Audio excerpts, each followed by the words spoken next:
Chest में बलगम या फिर गला में खराश होना या फिर सर्दी खांसी। आज मैं इस वीडियो में आपको बताने वाली हूँ सर्दी खांसी, बलगम, चेस्ट में काफी समय से इन्फेक्शन होता है, जकड़न होता है, इन सब समस्या से बिल्कुल राहत। चलिए वीडियो स्टार्ट करते हैं। सबसे पहले आपको आधी छोटी चम्मच हल्दी लेना है।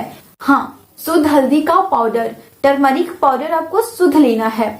तो चलिए अब करना क्या है, इस हल्दी को आप मुंह में रख लीजिए, दांतों पे दबाकर इससे रखिए, थोड़ी थोड़ी सी नीचे करते हैं, ठीक उसी तरीके से टॉफी की जैसा आपको ये हल्दी को खाना है।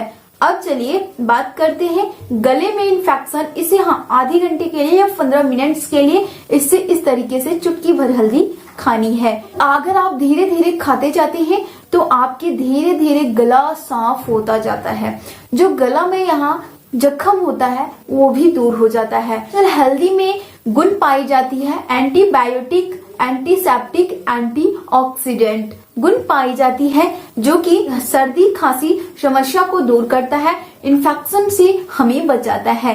गाइस, इस तरीके से आप एक तरीका यूज कर सकते हैं। इसके अलावा एक तरीका और है, अदरक का जूस आधी छोटी चम्मच या फिर 1 चम्मच अदरक की जूस, इसमें 2 बूंद शहद, इन दोनों को अच्छे से मिक्स करें और आप डायरेक्ट पी जाएं। आपकी गला के इन्फेक्शन, चेस्ट में बलगम हो, चेस्ट में इन्फेक्शन हो, गले में जख्म हो, तो भी आप इस नुस्खे को प्रयोग जरूर करें। तो मेरी वीडियोस को लाइक करें, मेरे चैनल को सब्सक्राइब करें।